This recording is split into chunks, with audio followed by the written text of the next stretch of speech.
अस्सलाम वालेकुम। उम्मीद करती हूँ आप सब खैरियत से होंगे। अल्हम्दुलिल्लाह हम भी ठीक हैं। और यहाँ मैं आज आपको बनाना सिखाऊंगी पिज़्ज़ा पास्ता। बच्चे बड़े सबका पसंदीदा पास्ता जो कि हम बनाएंगे आज यहाँ पर बिहारी मसाले के साथ। और कैसे बनाना है तो चलिए बनाना शुरू करते हैं। बिस्मिल्लाहिर्रहमानिर्रहीम। यहाँ पर मैंने तकरीबन पानी को बॉईल कर लिया था नमक डाल के। और यहाँ पास्ता जो है मैं आपको कप के हिसाब से बताती हूँ कि मैंने यहाँ पर 4 कप पास्ता ले लेंगे। और पानी जो है आपने कम से कम 1.5 लीटर आपने लेना है। और ताकि पास्ता खूब अच्छा सा उबल जाए, खोलते हुए पानी में ही आपने डालना है, नमक डालना है, 2 टेबल स्पून ऑयल डाल दीजिए। और इसके साथ खूब अच्छा सा पहले शुरू में मिक्स करना है आपको वरना ये चिपक जाता है। और कम से कम 6 से 7 मिनट तक हमने इसको उबालना है। और फिर हमने इसको छन्नी में डाल के इसको रख देना है। और फिर ठंडे वाटर जो है आपके नलके का, उससे आपने इसको खंगाल लेना है। उससे ये होता है कि तो इसकी हीट ख़त्म हो जाती है और इसके बाद ये फिर चिपकता नहीं है। उसके बाद फिर आपने इसके ऊपर ऑयल का भी हाथ लगाना है ताकि ये आपस में नहीं चिपके। और ऑयल लगाने से ये होता है कि ये खिले खिले से रहते हैं, चिपकते नहीं है। और यहाँ पर अब आ जाते हैं इसकी तैयारी की तरफ बाकी। और यहाँ पर मैंने ले लिया तकरीबन 5 से 6 टेबल स्पून ऑयल।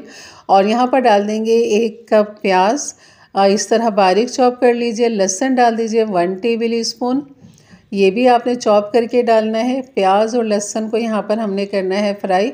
और तब तक हम इसे फ्राई करें जब तक ये प्याज ट्रांसपेरेंट नहीं हो जाती, नरम नहीं हो जाती, तब तक हमने इसको फ्राई करना है। और यहाँ पर फिर इसके बाद डाल देंगे चिकन, जिसके मैंने क्यूब्स बना के रखे हुए छोटे छोटे से काटे में इस तरह ये। तो यहाँ पर मैंने चिकन जो ली है 200 ग्राम ली है यहाँ पर। और इसके क्यूब्स देखना अब इस तरह छोटे आपने क्यूब्स काटने हैं। तो जैसी प्याज हमारी ट्रांसपेरेंट होती है तो यहाँ पर हम ये चिकन डाल देंगे। और चिकन को खूब अच्छा सा यहाँ पर फ्राई करेंगे तब तक जब तक इसका कलर चेंज नहीं हो जाता, इसमें गिलावट नहीं आ जाती, तब तक आपने इसको पकाना है। 6 से 7 मिनट आपने इसको लाजमी पकाना है चिकन को।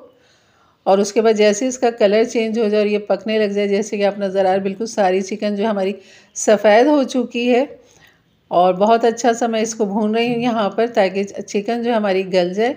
और जैसे ऑयल इसका अलग हो जाएगा तो यहाँ पर डाल देंगे नमक 1/2 टी स्पून, कुटी हुई मिर्च डाल देंगे 1/2 टी स्पून काली मिर्च डाल देंगे। और ये है बिहारी मसाला, हमारा होममेड बिहारी मसाला।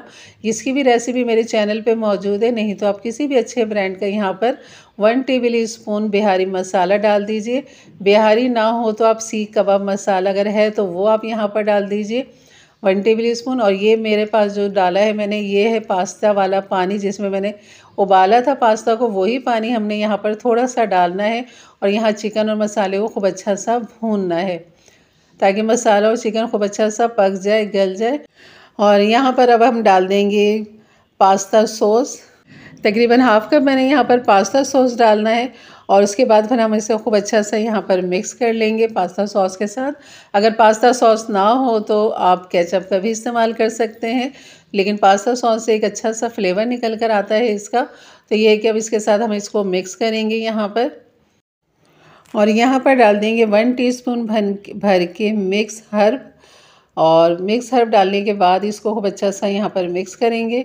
इससे भी बहुत अच्छा इसका फ्लेवर आता है, क्योंकि पिज़्ज़ा पास्ता है तो पिज़्ज़े में ये सब चीज़ें जाती हैं।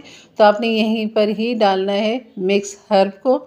और उसके बाद फिर हम डाल देंगे यहाँ पर अपनी मैकरोनी पास्ता। ये देखें इस तरह ये बॉयल किया और ये देखना अब इसका एक एक दाना खिला खिला सा है।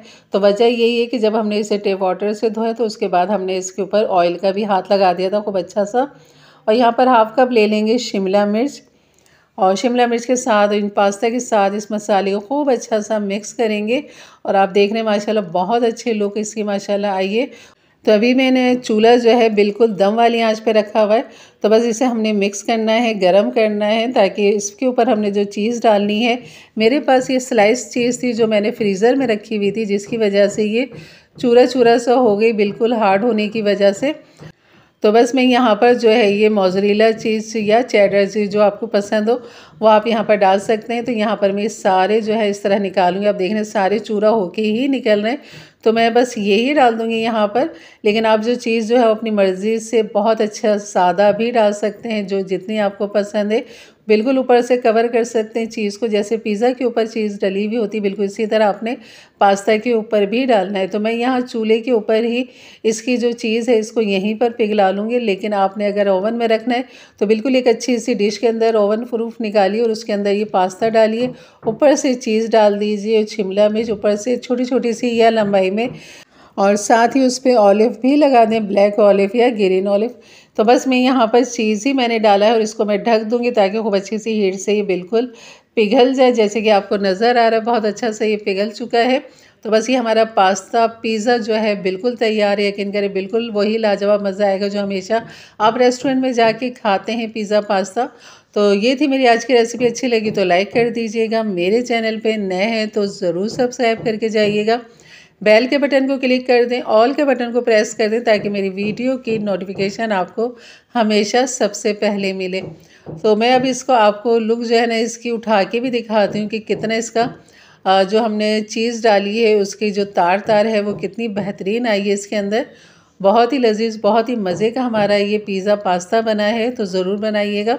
और इसी तरह चूल्हे पे भी आप कर सकते हैं, ज़रूरी नहीं कि ओवन होगा तो आप ये बनाएंगे, बग़ैर ओवन के भी आप यहाँ पर इस तरह पिज़्ज़ा पास्ता बना सकते हैं। बस आपने इसको इतनी हीट देनी कि ऊपर से जो चीज़ है ना वो मेल्ट हो जाए, उसके बाद ही आपका पास्ता बिल्कुल तैयार है। तो यहाँ पर मैं ये दिखाती हूँ आपको, ये देखें बहुत ही ज़बरदस्त इसकी लुक भी है और खाने में इतना ही मज़ेदार है। तो ज़रूर बनाइएगा मेरे अंदाज से, मेरे तरीके से। तो इंशाल्लाह मिलते हैं फिर एक अच्छी नई रेसिपी के साथ। तब तक के लिए इजाज़त दें, अपना बहुत सारा ख्याल रखें, दुआओं में याद रखें। अल्लाह हाफ़िज़।